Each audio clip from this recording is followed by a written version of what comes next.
What's up, everybody? This is Mike at Row Comics, and I'm a little late. I apologize. I had intended on starting this at midnight, but then I got distracted with a couple things, one of which is the loop that's playing in the background. I decided to add at the last minute. Hopefully, it's still being broadcast because it is a loop of Michael Jackson's Thriller there. So let's get down to it, shall we? I did see Morbius earlier this evening. I really wasn't going to because of everything that I read on Twitter, which was my first mistake. And I decided that since I already had the tickets and it was an IMAX, and why not? You know, I don't really go see too many movies, other than perhaps comic book movies or maybe an action movie or something like that in the movie theaters. But I mean, I have to see it. I own a freaking comic book store. Like, it's my due diligence. If I'm going to sit through 4 hours of Zack Snyder's Justice League, I'm definitely going to sit through an hour and a half of this. Although I will say there was a line drawn where Venom was concerned, so I'm not exactly thrilled with the whole Sonyverse, the Sony Spider-Verse or whatever that they're trying to do. They're trying to do this like villain verse thing or whatever, but we'll get into that later too.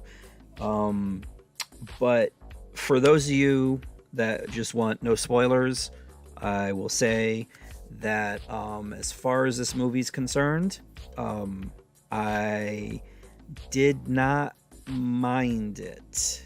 It was I'd give it, okay, listen, Michael Morbius, anybody that says Morbius is one of their favorite characters or whatever, they're probably lying. This is really, I mean, he's a vampire, you know, I mean, in Spider-Man, in the Spider-Man comics, and Spider-Man is the book that I read first whenever it comes out, Amazing Spider-Man, like, and it's been coming out weekly for a while. Usually that's the one that I read the first. I don't know why, how that came about, but that's just what it is. So I guess I would consider myself a Spidey guy. Morbius, he's okay. It all depends on the writer, of course, and the artist too, for me. But I do have to say that, you know what, I was gonna, the Batman one I did, I had a tier, and that was set up, and I did like the way that you know, that was structured, but I'm by myself, so doing a tier is kind of, you know, it's I was gonna say a word, but I shouldn't have said. Glad I caught myself, but it wouldn't make any sense. So what I'm gonna do is I got some little pictures there set up, and the first one of which is Jared Leto, who is the star of Morbius. He is Michael Morbius, and I'm not a fan, but then I don't necessarily dislike him. Like, he's just in that realm where he exists. And I did not like his portrayal of the Joker. That's the other comic book character that he has played. And I do feel that he was pretty good as Morbius. He was pretty good. He, how can I say this? I'm trying to keep it non-spoilery. He could have had more to do, but what he did have there was pretty good. I did like the way the special effects, the way they made him look was accurate, like really accurate. I mean, they didn't give him, like, you know, the black leather and the red collar and all that other nonsense, but I mean, as far as the face when he turns into a vampire, that was really on point, really on point. So that was good. I liked the effect that they used when he would, like, jump. Like, essentially, I mean, he wasn't flying, he was like jumping, sort of like the Hulk. It reminded me very much of the Hulk in Avengers when he was leaping from, like, building to building or whatever, you know. And there was, like, this cool, like, ribbon-like effect or whatever that I really liked. And sometimes when there were fights, they would slow it down and you'd be able to see, like, you know, his face or something like that. So I did like that. As far as the story is concerned, and it's the basic story. You know, he has a rare blood disease, trying to fix it. He's he's a genius essentially, and him and well, I'll get to the other one afterwards. But he tries to fix it, ends up melding his DNA with Vampire Bat's DNA, and there you go. That's it. That's the story. I mean, I don't know exactly what people were expecting, because this is, I guess, a one-note character that, I mean, this is his origin story. So I don't know what else they could have done to make it more exciting. I mean, you have him, and then this. Oh wait, sorry. This is one I was going to open with because this is the beginning of the movie, but there was this here, and when it's pretty cool. He has like the sonar, and like his eyes, like they do this really cool effect, in his ears like kind of like ripple or whatever. That was pretty cool. And like I said, I mean, that makeup there, I mean, it was really on point. Whether it was CG or whatever, it looked really, really good. His acting, I mean, he was okay. He did a pretty good job. I haven't seen much of him other than the Joker, so that's my my frame of reference as far as he's concerned. But hold on, I'm trying to get this open here. Let's see. There we go. All right, let's see if it does it. It should do it. Loading. Yeah, so there we go. Let's see if it. And why is it not showing it there? Oh, that's because it's on scene 2. There we go. There we go. There we go. Okay. So Pickle asks, should I waste my money on this? Is it even worth me? Well, if you can see it in IMAX, there's this one scene where the sound comes into play, and depending on your theater, the acoustics in there, it's kind of cool. But I mean, I would say, bootleg it, rent it, something. I mean, wait till it comes on cable or something. Maybe not bootleg, but you know what I mean. Swap meet it. But yeah, I mean, it was good to see it in the movie theaters, and the special effects were pretty good. But it's like the story was basic. It was him becoming a vampire, and then there's let me move on to the next slide that I have presented. There was this gentleman here who was the 11th Doctor, Matt Smith, who literally, when you saw the trailer, because I didn't do all of the trailers, I did there was one that came out recently, and then it was like the quote unquote the final trailer, because this movie's been coming out for a while now, almost like 2 years, and he was in one of the trailer, and this scene right here was the only time you saw him. It was like a quick flash, but it turns out that he's very vital to the movie, because he plays his friend. I forgot what his name was. It was started with an Lucian, but then they called him. He called me Mr. Tibbs. They called him Milo. There we go. And he's not a comic book character, although initially apparently they said he was going to play some dude named Hunger, but he didn't.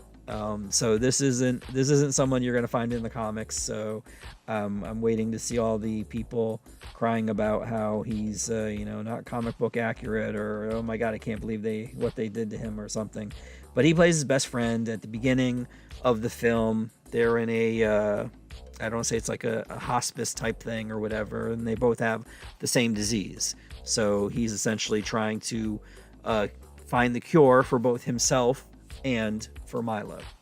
And he's an essential part of this movie.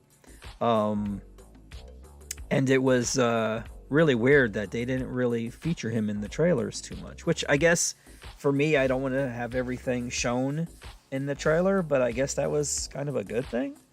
But as far as his acting, I didn't really care for him as the Doctor Who, because it wasn't necessarily his fault. It was oh god, what's his name? Stephen Moffat's fault, because he's terrible.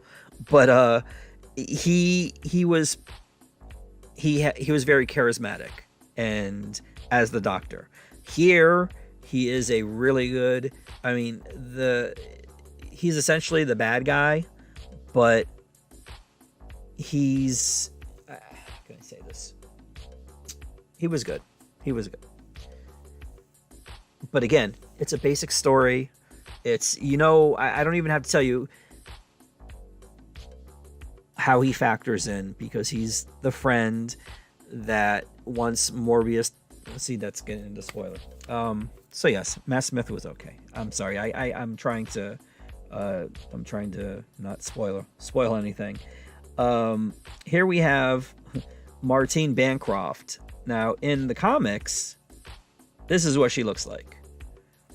So I'm waiting for the outrage that they swapped out a blonde white chick for a very sexy Puerto Rican female. But she did a good job. They didn't really... There was a kind of a thing where they were like kind of relationship-y, but not necessarily. Like they never had any sort of committal.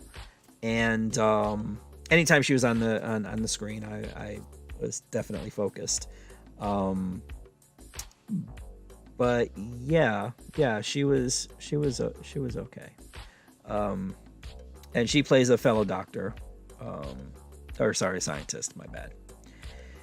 Here we have, this is, they call him Dr. Nicholas, Jared Harris. Now I know him from Fringe. He was in Fringe, and he's a really good actor.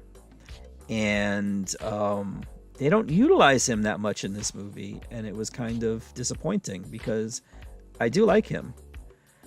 And MSK says hi, and then Sonyverse is greater than DCEU, but that's not necessarily that much of a stretch. But the scenes that he was in, maybe 2 or 3, maybe 4, he was good, but they really didn't utilize him as much as they could have, and that was a shame. Yeah. Here we have Tyrese. Now, this scene that you see right here, this was not in the movie either. And I don't know what's on his right arm, but that wasn't shown in the movie either. Now, he plays Detective Shroud, or Stroud, Stroud, Stroud. First name Simon, although I don't think they ever mention his first name there, but thanks to Google. But here he is in the comics, another blonde-haired white dude, and I'm waiting for people to be upset about this. And apparently he signed a 3-picture deal, so I don't know exactly what's going on. But in the comics, he is a friend of Natasha, Black Widow, and he's also involved in Werewolf by Night's story, John Jameson. Or sorry, not Werewolf by Night, but I forgot what he was called now. But he was a werewolf. He was an astronaut in outer space, and he's also involved in his story. But in the movie, it's Tyrese, and essentially that look on his face is basically, they have 2 cops. He's one of them, and Al Madrigal is the other one. And he's from, I know him from The Daily Show, but he also writes a comic book. I think it was Los Primos, if I remember correctly, is the name of it. But yeah, so whereas he was broody and super serious and all that, he was the wisecracker and making jokes about things and whatnot. And there was one thing that was when they first meet Morbius that was kind of funny, but there wasn't much to it. Like I'm trying to stretch it out, and even while being non-spoilery, but there wasn't much to the story. It's stuff that you've seen before in other films, or the archetypes, the stories. Like it might not be, directly the same thing, but you've seen something similar. Like there's nothing that they do in this movie that you haven't seen before. And if you want to go and you can get in for, matinee or something like that, I mean, again, Leto's not bad. What's her name? What is her name? Adria Arjona. She plays Martine. She's really good. But yeah, it's just, it'd be a rental. It'd be like, streaming. I mean, this should be on streaming. I mean, if you're going to have Batman on streaming in 45 days, this should be on there too. Now, this could have been a cool movie. I think perhaps maybe if they decide to do another one, then maybe it could be better, because again, this is just essentially the origin. But there's something that I'm going to talk about now, and I have to get spoilery about it. So if you don't want to know, then I suggest you turn your volume down or stop watching, because it's been spoiled in the trailer, but I'm about to show you. So I'm going to give you one more chance. I'm going to count down from 3, and then I'm going to show you. 3, 2, 1. So they decide to have Michael Keaton show up. There's 2. Well, I don't even want to call them mid-credit. Like, I don't know if they know how these things work, but whoever decided to sandwich this stuff in there, it was ridiculous, because there were scenes that were cut out with Michael Keaton interacting with Morbius. Initially. This? Oh, okay, I'm sorry. I just got a thing. There were scenes in there that it didn't make the cut. There's literally 2 scenes where Adrian shows up, and you see the sky from No Way Home, the purple, and all that, and then he appears and he shows up in a hospital room, and then he's taken out, and that's the end of one of the scenes. So you're like, oh, okay, so they're gonna, get him in there or whatever. And then not at the end, not even in the middle, because the way they usually do it, the way Marvel usually does it, is they'll have the credits. They'll show, the actors, and then they might even do like maybe the director or whatever. And then you have the mid-credit scene. They didn't do this. They didn't even show the actors before showing the scene I just described to you. Okay? So then they have a couple more credits. I think then they decide to show the actors after that. And then they show another scene where Morbius is driving. And I thought it was reminiscent of Doctor Strange. I'm like, oh, so he's getting into an accident, and then, his hands are going to be all mangled and whatever else. But no, he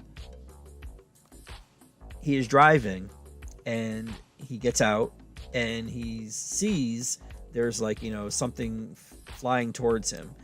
I'm assuming it's Michael Keaton, but it's the Vulture. In his Vulture with his little wings and all that stuff, never takes his mask off.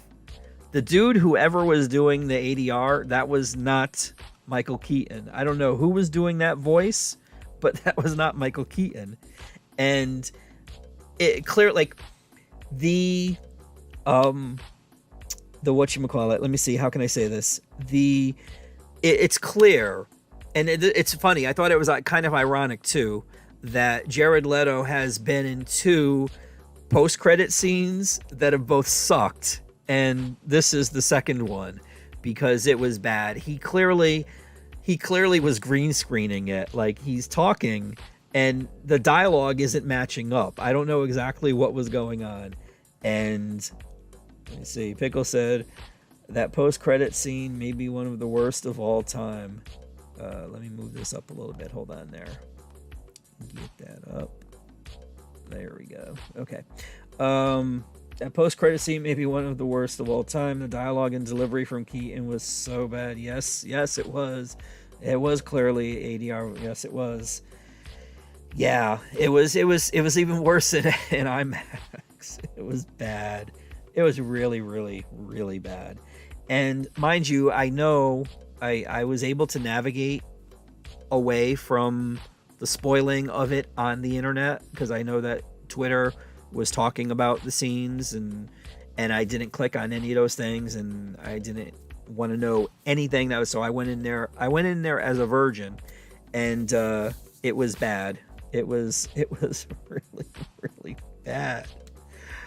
Oh my goodness. And in that one scene, all of the goodwill that I had for Jared Leto for the movie was just like, it was just wiped away because it's clear like it was bad. I guess they filmed that in Zach's driveway maybe or something. I don't know. But yeah, I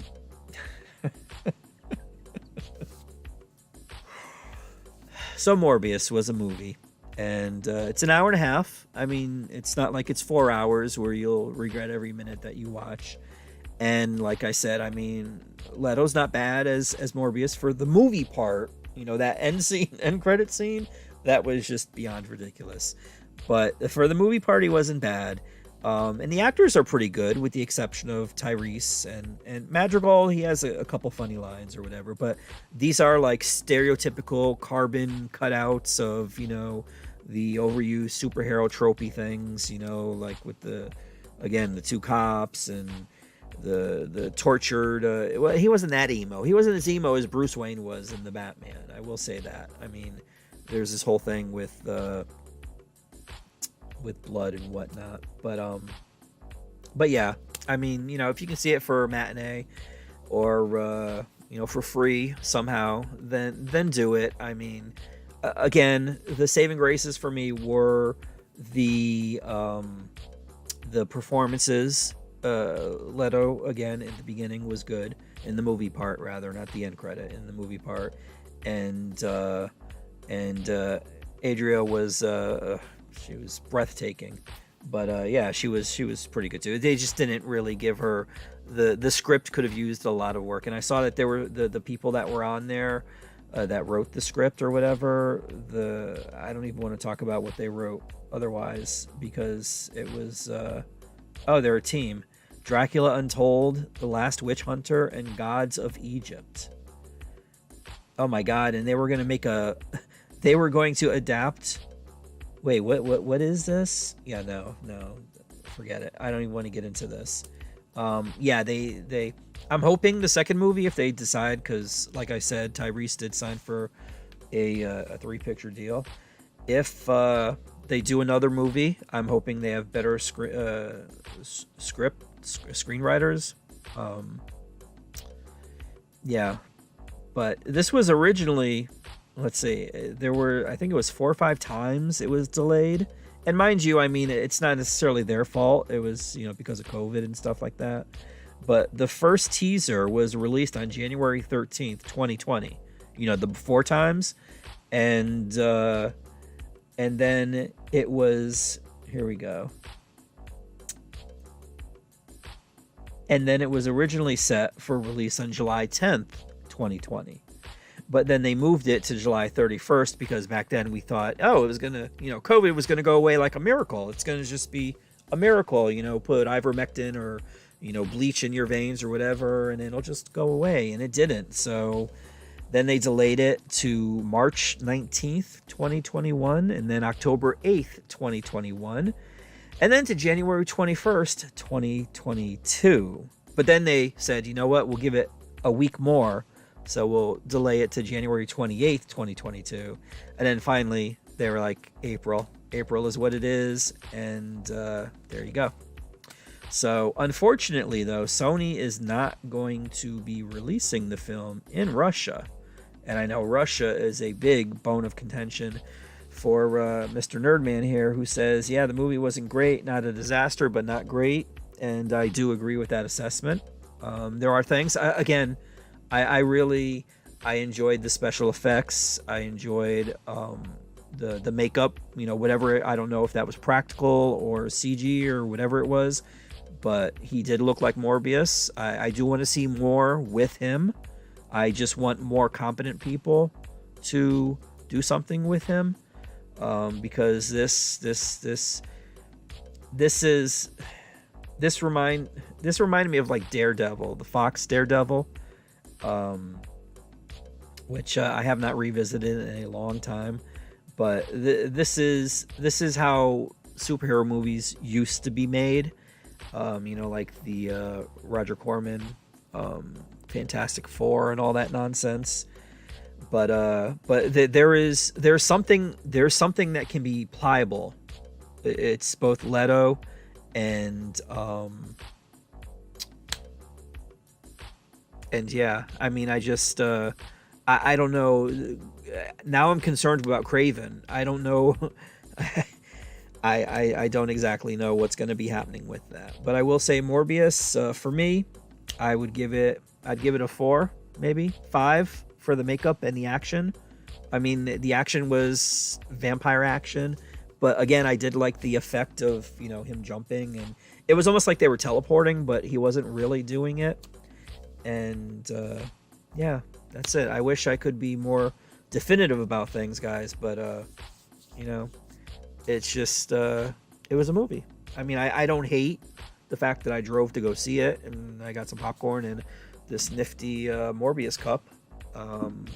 But and I did get to see it for free because I'm a member of the movie theater thing, so they give you like a credit per month or whatever. So that was my March credit. Yeah, I mean, if you can see it for free, go see it. If not, wait to catch it on streaming or something like that. Again, I really the special effects and the music. There's something about the music too. Once the credits came on, the beginning, before the first post-credit scene, they had like this really trippy effect. Like it was like a tunnel with a square and a triangle and all that. And the music they were playing, it went really good with that. But there was also another scene that that the music was very familiar. I don't know what it was from, but I recognized it. I sounded like I heard it before, but I don't know what it was from. But in the end, guys, I wish it was a movie. It was a movie. It wasn't a bad movie. It wasn't a good movie. It was a movie. And this dude wasn't bad, except for the end credit, the post credit, that was bad. But yeah. And the effects, like I said, were really good, really, really good. And Matt Smith was good. She was excellent, even though she's not blonde. But we'll leave it there. We'll leave it there. But yes, before I go, let's see. So Nerdman says, "Hey Pickle, where you been?" I don't think there's anything salvageable. I disagree. Well, see, and then he says, "I wouldn't watch a second movie unless they brought on an Oscar director and writer duo." Well, they definitely need new writers, definitely. But I disagree. I did, again, like, the look was comic book accurate. It really, it wasn't cheesy. It wasn't like Venom-y, when he was like, when he would have the flashes where he would, like, the fangs and he would vamp up or whatever, that looked good. So I do think there's positives here that they can use, but it needs to be in the hands of somebody else, because the story, they desperately need better screenplay, script writers. That goes without saying. What did it say? Batman Begins. The music was copying Batman Begins. Oh, okay. We'll see. That's there you go. Yeah. There was a passage. There was a segment. I'm like, that sounded familiar. But yeah, which is difficult to do because Hans Zimmer. I mean, those scores are terrible. I mean, it's just like random noises. But whatever. John Williams beats him any day of the week. So yeah, if you guys can see this for free, then by all means go see it for free. And wait, one more. I like that it didn't have stupid humor. I like the child actor's story. Well, yeah, I mean, there were some funny things in there, but yeah, and the kids were good. But like I said, again, this goes to the thing. There was wasted opportunities for this. I will say this again. There is something that they can use there. They need to just whether it's the director or it's definitely the screenwriters. Definitely the screenwriters. But they need to do better with that. They truly do. So that's it, guys. If you are watching this, I do appreciate it. It is now 32 minutes, and that's more time than I did want to be speaking about this particular movie. But yeah, I would say if you're a comic book fan, if you're a Spider-Man fan, go check it out. If you can see it on a matinee or for free. Otherwise, just wait till it's streaming. And then just marvel at the special effects, because again, I feel they did a good job with him, the look of him, and flying around, stuff like, well, jumping around, I should say, not flying. That's it, guys. I'm going to end it here. I thank you for watching. Also, I did notice something here too. Let me just make sure what it was. Okay. For some reason, I have 141 subscribers now. I don't know how it got that high, but I do appreciate everybody that is subscribed to my occasional streams, usually new comic book day streams or solicitation streams. But I thank you very much for watching, and I don't know. There's two reasons to go see this movie: the effects and this lovely creature in the moon right there. So that's what I would say. Anyways, there will be a new comic book stream coming in the next day or two, maybe 3. I don't know. Oh wait, WrestleMania is this weekend. Maybe, we'll see. I don't know. Keep an eye out. And thank you for watching. I don't have anything like with just, if you need to get in touch with me or whatever, I am on all the social media. You can go to roguecomics.online, and there will be links there for those of you that are lazy, such as myself. That's one of the reasons why I did it there. And all you have to do is click on whichever your preferred deplorable social media mode is. Just click on it, and then you can get in touch with me that way. And that's it, guys. So if you're going to go see this, just remember, you're going to see a movie about like a D-list character, okay? This isn't like, this isn't A-list, this isn't even B-list, okay? And I'm being generous with D, but Leto does a good job. The makeup's good, the action, the special effects for the actions is okay. The story, again, is trite and whatnot, but yeah, just go and have fun. Anyways, thanks, guys. Take care. Have a great weekend or a good time seeing this if you are going to see it. And that's it.